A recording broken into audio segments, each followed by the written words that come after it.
Un jugador que todo el chiverío esperaba ver salir de Chivas en los próximos días, acaba de hacer un anuncio en redes sociales que nadie anticipaba. Y lo que ese anuncio dice sobre su situación dentro del club va a generar más debate que cualquier movimiento de mercado que pueda ocurrir esta semana.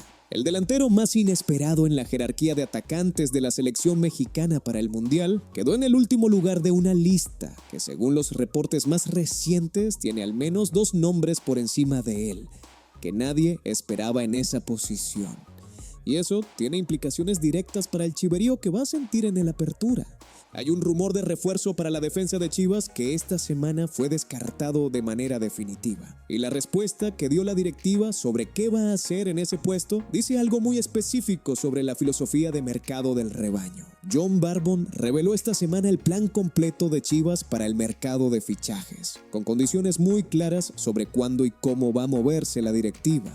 Y ese plan cambia completamente las expectativas que la afición tenía sobre la cantidad de refuerzos que puede esperar ver antes de la apertura. Y el presidente de Chivas protagonizó esta semana un momento que se viralizó entre estudiantes de Guadalajara y que muestra una faceta de su relación con la afición que hace 3 años hubiera parecido imposible de imaginar. No olviden suscribirse al canal, darle like y activar la campanita. ¡Comenzamos! Empecemos con el momento que más circuló en las redes sociales del chiverío esta semana, porque no vino del campo de entrenamiento ni de una conferencia de prensa, sino del Fan Fest del Mundial 2026 en Guadalajara, y tiene a Amaury Vergara como protagonista de una manera que hace 3 años ningún aficionado rojiblanco hubiera anticipado. El presidente del Guadalajara asistió al arranque oficial del Fan Fest de la ciudad junto a autoridades locales y directivos del evento. Una presencia institucional que por sí sola no hubiera generado conversación más allá del protocolo. Pero lo que ocurrió cuando los estudiantes presentes en el evento vieron a Amaury cambió completamente el tono de la jornada. Decenas de jóvenes se acercaron para pedirle fotografías, autógrafos y algunos minutos de convivencia. Y el presidente del Guadalajara los atendió a todos con una sonrisa y una disposición que la cámara capturó de manera auténtica. El momento culminó cuando Vergara lanzó un "¡Arriba las Chivas!", que fue respondido por los jóvenes con gritos y aplausos que resonaron en todo el espacio del Fan Fest. Para entender por qué ese momento importa más allá de la anécdota, hay que entender el contexto histórico que lo rodea. Durante varios años, la relación entre Amaury Vergara y parte de la afición rojiblanca fue distante y a ratos tensa, con sectores del chiverío que cuestionaban las decisiones de mercado, la paciencia con técnicos que no daban resultados y la percepción de que el presidente estaba más interesado en los negocios que en el fútbol. Esas críticas eran legítimas en el contexto de torneos donde el rebaño no competía al nivel que la afición esperaba. Pero el ciclo de Milito cambió algo en esa percepción, la estabilidad institucional que el técnico argentino trajo con su llegada. El progreso deportivo visible torneo a torneo y la postura firme de la directiva en temas relacionados con los acuerdos entre clubes y la integridad del proyecto chiverío cambiaron gradualmente la manera en que muchos aficionados ven al presidente. La imagen de Vergara en la última liguilla, cantando y alentando con la afición en los entrenamientos a puerta abierta, vestido con ropa oficial del club, siendo uno más del grupo, fue una de las señales más claras de esa transformación. Lo que el momento del Fan Fest dice sobre el estado actual de la relación entre Amaury y la afición chivahermana es que esa transformación ya no es solo percibida por los sectores más leales al proyecto. Es lo suficientemente amplia como para que estudiantes universitarios que no son fanáticos hardcore del fútbol vean en el presidente de Chivas una figura que merece una fotografía y un saludo entusiasta. Eso no se compra con marketing. Se construye con consistencia institucional y con decisiones que la afición percibe como honestamente orientadas al bien del club. Pero hay noticias de mercado que esta semana tomaron direcciones muy específicas y que el chiverío tiene que conocer para calibrar correctamente las expectativas sobre lo que viene. Kevin Castañeda está a horas de ser anunciado oficialmente como el primer refuerzo de Chivas para el Apertura 2026. El periodista John Barbon fue preciso sobre el único obstáculo que queda entre el acuerdo ya cerrado y la presentación formal. Los exámenes médicos y físicos de rigor que cualquier transferencia profesional requiere antes de que el jugador pueda firmar su contrato y ser registrado en la Liga MX. El acuerdo entre Chivas y los Xolos de Tijuana está cerrado desde hace días. $3 millones más la carta de Yael Padilla con cláusula de recompra a favor del Guadalajara. La operación tiene todas las condiciones acordadas entre las dos directivas. Lo que falta es el protocolo médico que confirma que el jugador llega en condiciones óptimas para integrarse al plantel de Gabriel Milito a partir del 15 de junio cuando arranque la pretemporada en Isla Navidad. Ese protocolo es la última formalidad antes de que todo lo que se ha hablado de Castañeda en los últimos días se vuelva oficial con nombre, dorsal y fotografía con la camiseta rojiblanca. Lo que ese anuncio inminente significa para el proyecto de Milito en términos concretos ya lo analizamos en detalle en videos anteriores. El mediocampista, que fue el mejor evaluado mexicano del Clausura, llega a Coapa con la exposición mediática que el Guadalajara genera y con la posibilidad de consolidarse en la selección mexicana, que estar en Tijuana, por grande que sea el Xolos, simplemente no le podía garantizar. Pero mientras Castañeda espera sus exámenes médicos, hay dos situaciones que esta semana cerraron debates que la afición chiverío llevaba días teniendo. Dato rápido antes de continuar. Luis Rey y Samir Inda siguen siendo las opciones internas para generar competencia en la posición de contención con Fernando González, sin refuerzo externo planeado por ahora para esa zona. Y Hugo Cambero se queda. Confirmado, la directiva respetó su decisión de pelear por un lugar en la pretemporada con Milito. Chivas tiene un plan de mercado muy claro para el Apertura 2026. Y John Barbón lo reveló con una precisión que cambia completamente las expectativas que la afición podía tener sobre la cantidad de movimientos que va a haber antes del 16 de julio. La filosofía que guía cada decisión de la directiva encabezada por Amaury Vergara y Javier Mier es simple y tiene una lógica que Milito mismo articuló después de la eliminación del Clausura. No se van a hacer refuerzos por hacerlos. Cada incorporación tiene que responder a una necesidad concreta que se genera por una salida, no a una ambición de armar el mejor plantel posible independientemente del presupuesto. Si no hay salida, no hay refuerzo. Y si el mercado no produce el jugador correcto para la posición correcta al precio correcto, tampoco habrá movimiento.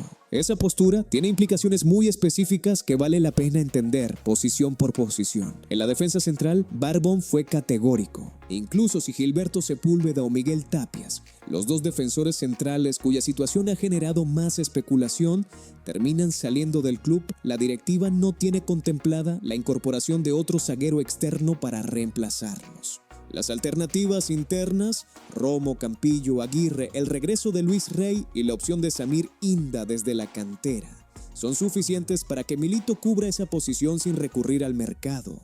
Esa decisión puede parecer conservadora desde afuera, pero tiene una coherencia interna que el técnico argentino respalda completamente. Prefiere trabajar con jugadores que conoce y en quienes confía introducir perfiles nuevos que necesiten tiempo de adaptación. En el mediocampo la situación es diferente. Castañeda llega para resolver una necesidad concreta que existía, y esa incorporación fue precisamente el tipo de movimiento que la filosofía de Chivas respalda. Un jugador específico para una posición específica a un precio razonable, con un proyecto deportivo claro. Si Eric Gutiérrez sale y todo indica que su ciclo en Verde Valle está llegando a su fin, esa salida puede generar el espacio económico y el cupo de plantel para un movimiento adicional. Pero solo si hay una salida concreta primero, nunca al revés. Lo que esa filosofía dice sobre la dirección deportiva de Chivas es algo que la afición tiene que aprender a leer correctamente para no caer en la frustración cada vez que el mercado produce rumores que después no se concretan. El rebaño no va a firmar 8 refuerzos antes de la apertura. No van a hacer el mercado más activo de la Liga MX. Van a hacer los movimientos específicos que el proyecto necesita cuando las condiciones del mercado se alineen correctamente.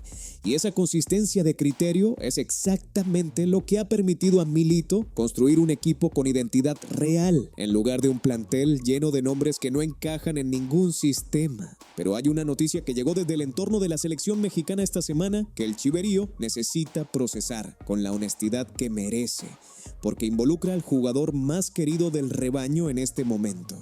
Si llegaron hasta aquí es porque el rebaño sagrado les corre por las venas. Denle like ahorita, ayuda a que más Chiva hermanos encuentren este análisis. Y seguimos con lo más importante del video. Armando González es el último en la jerarquía de atacantes de la selección mexicana para el Mundial 2026. Esa es la información que reveló Claro Sports esta semana. Y aunque el nombre del mejor jugador del Clausura 2026 suena raro en el último lugar de cualquier lista, la realidad que los reportes describen es más compleja y más preocupante de lo que el solo resultado deportivo del torneo reciente puede explicar. La jerarquía que reveló la fuente es la siguiente: Raúl Jiménez como la primera referencia ofensiva del Tri y el delantero titular. Detrás de él, para sorpresa de muchos, Guillermo Memote Martínez como la segunda alternativa. Y en el tercer escalón, Santiago Jiménez. La Hormiga González figura en el cuarto lugar, el último de la lista de delanteros convocados por Javier Aguirre para el torneo más importante del planeta. Para entender cómo llegó Armando González a esta situación, hay que recordar el contexto de los dos últimos amistosos de preparación del Tri. El delantero del Guadalajara no tuvo participación en ninguno de los dos encuentros previos al debut mundialista. 0 minutos contra Uruguay y 0 minutos contra Serbia, el partido donde México goleó 5-1 y donde Aguirre dio oportunidades a prácticamente todos los jugadores del plantel. Esa ausencia no fue casualidad, fue una señal muy concreta de que Memote Martínez del Pumas aprovechó sus oportunidades de una manera que cambió la percepción del cuerpo técnico sobre quién merece ser la segunda opción en el ataque. La ironía de esta situación, cuando se ve desde la perspectiva chivermana, es que la Hormiga llegó al Mundial siendo el mejor jugador del Clausura 2026 por votación popular, ganador del premio al artillero del torneo y con una historia personal de perseverancia. Rechazado 3 veces por las fuerzas básicas del Guadalajara antes de entrar, casi regresando a Aguascalientes a abandonar el sueño, que toda la afición rojiblanca conoce y celebra. Y sin embargo, esa misma semana donde el mundo entero está conociendo su historia a través del documental de Claro Sports, la jerarquía dentro de la convocatoria del Tri lo ubica como la última opción en su posición. Eso no significa que la Hormiga no va a jugar en este mundial. Significa que para tener minutos relevantes necesita que las circunstancias cambien. Lesiones, resultados, situaciones de partido donde el técnico necesite algo diferente a lo que los 3 nombres que están por encima de él en la lista pueden ofrecer.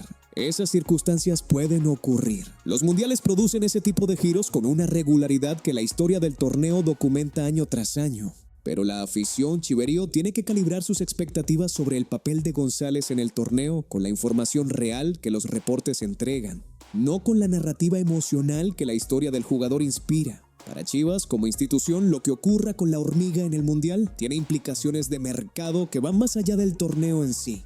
Porque un mundial con minutos relevantes puede aumentar significativamente su valor de mercado y activar conversaciones con clubes europeos que hasta ahora solo observaban desde la distancia. Si el torneo pasa sin que González tenga protagonismo, esas conversaciones se enfrían y el rebaño pierde la oportunidad de monetizar el activo más valioso que tiene en este momento exacto del mercado. Pero hay algo que ocurrió esta semana en las redes sociales de Chivas que nadie esperaba y que cambió completamente la narrativa sobre uno de los temas más comentados en el entorno del Guadalajara. Eric Gutiérrez anunció que ya empezó su pretemporada. El mediocampista, que no entra en los planes de Gabriel Milito, que la directiva lleva semanas intentando colocar en el Atlas o en Santos Laguna, sin encontrar una fórmula que funcione económicamente, que tiene el salario más alto que impide a los clubes interesados absorberlo sin ajustes internos. Ese jugador publicó esta semana un video en sus redes sociales con una sola palabra como pie de foto: pretemporada. El video muestra a Gutiérrez entrenando, solo, con la seriedad y la intensidad de alguien que está preparando su cuerpo para una temporada competitiva, no con la actitud relajada de quien espera que su situación se resuelva por inercia mientras los clubes negocian sobre su futuro. Y ese contraste entre lo que el mercado dice sobre su salida inminente y lo que el jugador dice sobre su preparación es exactamente lo que hace este momento tan interesante y tan difícil de interpretar con certeza. Hay al menos 3 lecturas posibles de ese anuncio, y cada una tiene una lógica diferente que merece analizarse. La primera es la más simple. Gutiérrez es un profesional que, independientemente de lo que ocurra con su futuro contractual, no va a llegar desacondicionado a la pretemporada. Si hay algo que el fútbol enseña es que los periodos de incertidumbre contractual son exactamente cuando más importa mantener el nivel físico. Porque el rendimiento en la pretemporada puede cambiar una negociación que parecía cerrada o abrirle la puerta a opciones que no existían antes de que el técnico lo viera en forma. Un jugador fuera de estado no tiene el mismo valor en el mercado que un jugador en plenitud física. Gutiérrez lo sabe. La segunda lectura es más provocadora. El anuncio de la pretemporada puede ser una señal directa hacia la directiva de Chivas y hacia Gabriel Milito. Aquí estoy. Sigo siendo profesional. Y si no me van a usar, la responsabilidad de esa decisión es tuya, técnico, no mía. Esa es una postura que algunos jugadores en situaciones similares adoptan como una manera de mantener el control narrativo sobre su propia historia dentro de un club que los está empujando hacia la salida. Si Milito dijo que Gutiérrez no aceptaba su nuevo rol, el mediocampista puede estar enviando un mensaje de que eso no es exactamente lo que ocurrió, que él está dispuesto a trabajar y que el problema no es su actitud, sino el sistema. La tercera lectura, y quizás la más realista, es que Gutiérrez simplemente no tiene otra opción. Si el Atlas no puede pagar su salario y Santos implica mudanza familiar que no quiere aceptar, el mediocampista puede estar preparándose para reportar a la pretemporada del Guadalajara el 15 de junio. Con la actitud correcta y dejarle la situación contractual a su representante para que la resuelva mientras él trabaja. Esa postura no resuelve el problema de fondo. Milito sigue sin quererlo en el equipo, pero le da a Gutiérrez la posición moral correcta para cuando la situación finalmente se defina. Lo que resulta más significativo de todo este episodio cuando se ve en el contexto del tipo de vestuario que Milito está construyendo en Chivas es la tensión entre la filosofía del técnico y la realidad de un jugador que no encaja en el sistema, pero que tampoco va a aceptar una salida en condiciones económicas que considera injustas. Milito quiere un vestuario donde todos están alineados, donde los que no juegan apoyan a los que juegan y donde nadie cuestiona las decisiones del técnico con acciones que contradigan el mensaje institucional. Gutiérrez, anunciando su pretemporada en redes mientras el club lo está intentando transferir, no es exactamente esa imagen de alineación perfecta. Y la manera en que esa tensión se resuelva en las próximas semanas va a decir mucho sobre cuánto control real tiene Milito sobre el vestuario y sobre cuánto están dispuestos a ceder los jugadores con poder salarial cuando sus intereses no coinciden con los del técnico. ¿Creen que Eric Gutiérrez termina quedándose en Chivas para el apertura si ninguna de las opciones del mercado cierra con las condiciones que él pide? Y si se queda, ¿puede Milito reintegrarlo al equipo de una manera que funcione o el conflicto ya es demasiado profundo para resolverse dentro del campo? Échenme sus respuestas en los comentarios. En el próximo video les voy a contar cuál es el acuerdo económico específico que el Atlas le ofreció a Gutiérrez esta semana. Y por qué el mediocampista no lo aceptó, aunque la propuesta era mejor de lo que los reportes habían sugerido. Ese detalle lo va a cambiar todo. Suscríbanse para no perdérselo. Denle like si llegaron hasta aquí. Activen la campanita para no perderse ningún análisis. Y nos vemos en el próximo video.